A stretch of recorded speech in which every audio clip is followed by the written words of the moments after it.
वसईतील अंतर्गत रस्त्यांवर सुरू असलेल्या धोकादायक वाहतुकीचे चित्र एका जागरूक नागरिकाने चित्रित केलेल्या व्हिडिओमधून समोर आले आहे। वसईच्या एव्हरशाईन परिसरातील रस्त्यावरून मंडप डेकोरेटर्सचे बांबू एका मिनी टेम्पोमधून अत्यंत धोकादायक पद्धतीने वाहून नेले जात असल्याचे या व्हिडिओमध्ये दिसत आहे। टेम्पोमध्ये बांबू उभ्या स्थितीत ठेवण्यात आल्याने ते रस्त्यालगत असलेल्या झाडांच्या फांद्यांना धडकत होते।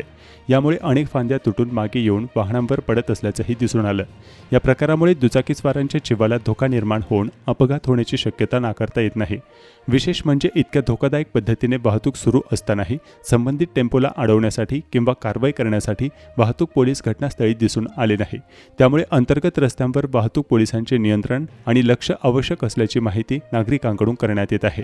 या प्रकारामुळे वाहतूक नियमांचे उल्लंघन करणाऱ्या वाहनांवर कठोर कारवाई करण्याची तसेच अशा धोकादायक वाहतुकीवर त्वरित नियंत्रण आणण्याची मागणी आता जोर धरू लागली आहे।